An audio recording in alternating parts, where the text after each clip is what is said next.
Hello students, next करते हैं question 5 exercise 6.2 आकृति 6.20 में डीई समांतर ओ क्यू। अब देखेंगे डीई भुजा कौन सी है। डीई ओ क्यू के समांतर है और डीएफ समांतर ओ आर। दर्शाइए ईएफ समांतर क्यू आर। ये हमें सिद्ध करना है कि ईएफ और क्यू आर समांतर है। सबसे पहले जो गिवन है डीई समांतर ओ क्यू, उसे देखेंगे। डीई भुजा, ये डीई भुजा है, किसके समांतर है? ये ओ क्यू के। अब आधारभूत समानुपातिक प्रमेय कब लगेगी? जब ये दोनों भुजाएं जो समांतर हैं, ये किसी एक त्रिभुज की भुजा होनी चाहिए। ओ क्यू त्रिभुज की एक भुजा के समांतर जब दूसरी भुजा होगी तब आधारभूत समानुपातिक प्रमेय लगेगी।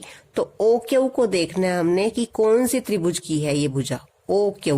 तो इसे इस तरह से मिला के देखेंगे। ये है पी ओ क्यू त्रिभुज। इस त्रिभुज में ये जो डीई भुजा है ये भी है और ओ क्यू भी है। ये डीई भुजा भी है और ओ क्यू भी है। अब हम क्या लिखेंगे? त्रिभुज पी ओ क्यू में डीई समांतर ओ क्यू। ये जब एक इस भुजा के तो समांतर ये भुजा है, तो जो अन्य दो भुजाएं हैं इन ये एक ही अनुपात में विभाजित होती हैं। तो इनका अनुपात जो है वो बराबर होगा। अनुपात क्या? पीई बाय ई क्यू बराबर पीडी बाय डी ओ। तो लिखेंगे त्रिभुज पी ओ क्यू में डीई समांतर ओ क्यू। इसलिए अब ये भुजा इसके समांतर है, तो जो अन्य दो भुजाएं पी शीर्ष से स्टार्ट करेंगे। पीई बाय ई क्यू बराबर पी डी बाय डी ओ।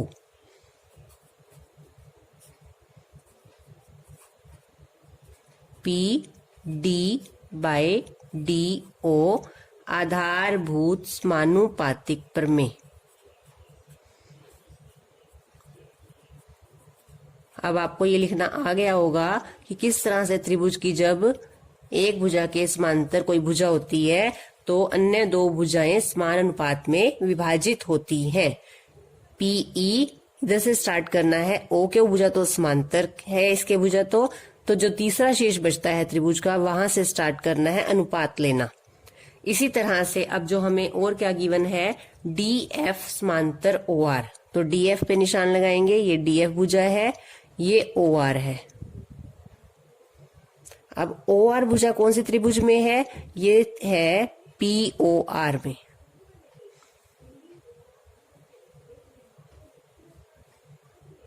अब इस त्रिभुज में ओ आर के समांतर एक भुजा है, तो जो अन्य दो भुजाएं हैं ये एक ही अनुपात में विभाजित होंगी। तो क्या लिखेंगे?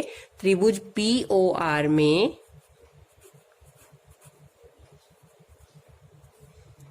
क्या है? डी एफ समांतर ओ आर। इसलिए अब ओ आर तो समांतर हो गई, तो तीसरा शेष क्या है? पी।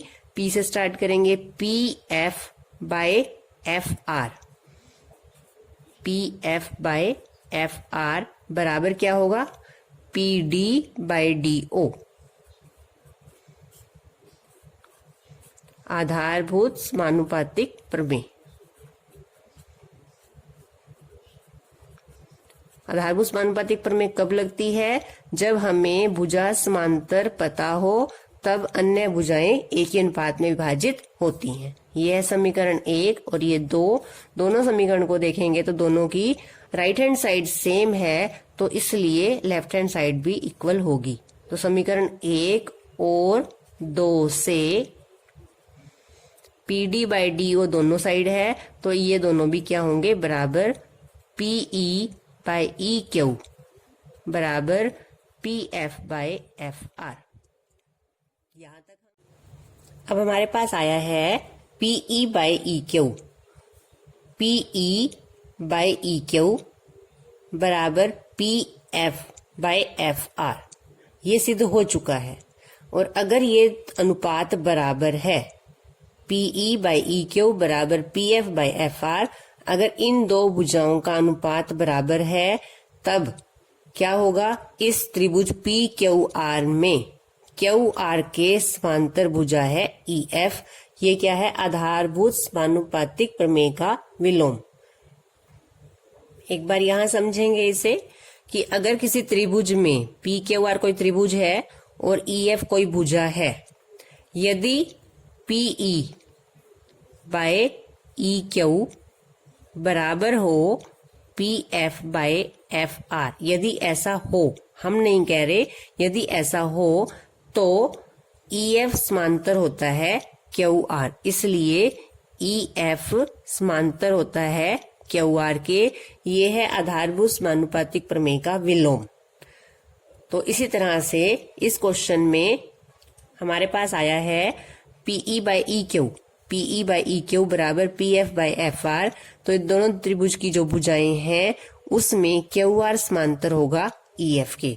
तो क्या लिखेंगे, इसलिए पहले यहां लिखते हैं त्रिभुज PQR में। अब हम त्रिभुज PQR की बात कर रहे हैं, पूरी बड़ी त्रिभुज की बात कर रहे हैं। त्रिभुज PQR में PE बाय EQ बराबर है PF बाय FR। जब त्रिभुज में दो भुजाओं के अनुपात बराबर हों तो क्या होता है, इसलिए EF समांतर है QR। यहाँ क्या लिखेंगे ब्रैकेट में, आधारभूत समानुपातिक प्रमेय का विलोम।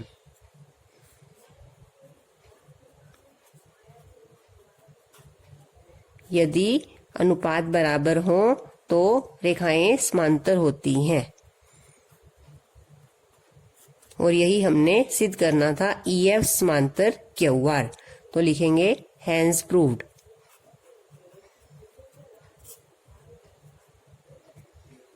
नेक्स्ट क्वेश्चन देखते हैं। आकृति 6.21 में OP OQ OR पर स्थित बिंदु ABC, OP भुजा, ये OP भुजा, इस पर A बिंदु है, OQ पर B बिंदु और OR पर बिंदु C है। AB समांतर PQ, हमें दिया है AB समांतर PQ और AC समांतर PR। तो दर्शाइए कि BC समांतर QR, ये हमें सिद्ध करना है। तो सबसे पहले वही कि हमें क्या दिया है, समांतर AB समांतर PQ। अब AB और PQ समांतर है, इस पे आप निशान लगा के देखेंगे कि जो हमारी AB और PQ ये दोनों समांतर हैं। तो जो PQ भुजा है जिसके समांतर AB है, PQ भुजा कौन सी त्रिभुज में है, POQ में। तो हम त्रिभुज लेंगे POQ। POQ त्रिभुज में ये दो भुजाएं तो समांतर हो गई, तो जो अन्य दो भुजाएं हैं उनके अनुपात बराबर होंगे। अन्य दो भुजाएं कौन सी, O से स्टार्ट करेंगे, OA बाय AP बराबर OB बाय BQ। ये समझ लेंगे ध्यान से कि PQ भुजा तो समांतर हो गई, इसके अन्य जो दो भुजाएं हैं O शीर्ष से स्टार्ट करेंगे और अनुपात लिखेंगे। तो लिखते हैं अब यहाँ पर त्रिभुज OPQ में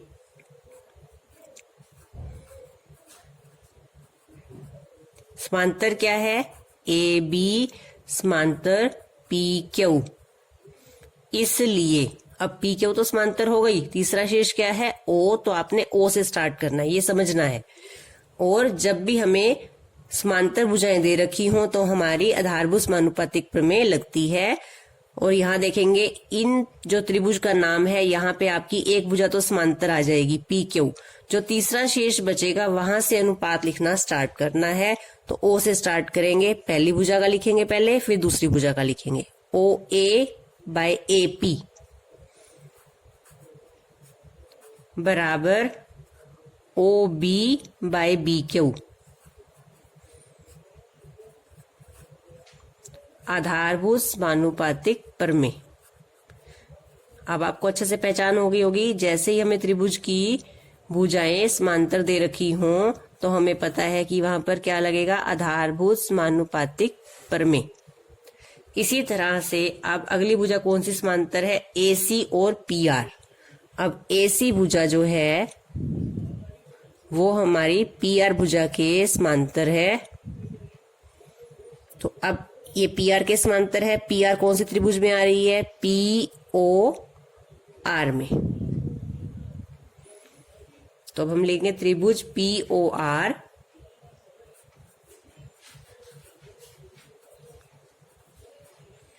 क्या समांतर है? AC समांतर PR।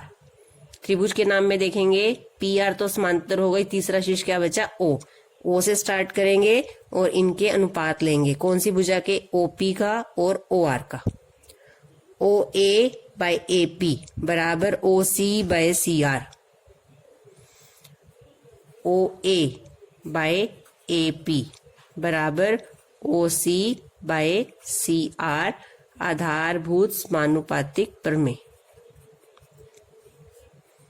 सारे क्वेश्चन जितने हमने अब तक किए हैं, 6 क्वेश्चन हो गए इस एक्सरसाइज के, सभी क्वेश्चन लगभग सेम है, सभी में वही बात बार बार है। 1 और 2 से दोनों की लेफ्ट हैंड साइड बराबर है तो राइट हैंड साइड भी सेम होगी। ये दोनों सेम है तो हम इनको बराबर लिखेंगे। OB बाय BQ बराबर OC बाय CR। अब OB आप देखेंगे OB बाय BQ यहाँ पर है बराबर OC बाय CR। अब इसको देखते हैं, हमें है मिला जो OB बाय BQ बराबर OC बाय CR। ये इन दो भुजाओं के अनुपात है और ये दोनों भुजाएं कौन सी त्रिभुज की हैं? OQR की। तो अब हम लिखेंगे त्रिभुज OQR में हमें क्या प्राप्त हुआ है? ये लिखेंगे जो हमने अभी निकाला है यहां से, OB बाय BQ बराबर OC बाय CR। इस त्रिभुज की दो भुजाओं के अनुपात बराबर है। जो तीसरी भुजा इस त्रिभुज की QR वो BC के समांतर होगी, इसलिए BC समांतर QR। और यही हमने सिद्ध करना था। और कहाँ से आया ये? जब अनुपात बराबर हों तो रेखाएं समांतर होती हैं। तो क्या लिखेंगे ब्रैकेट में? आधारभूत समानुपातिक प्रमेय के विलोम से। विलोम का अर्थ क्या होता है? इसका उल्टा। तो जब रेखाएं समांतर हैं, इसके अनुपात बराबर हैं तो भुजाएं समांतर होंगी।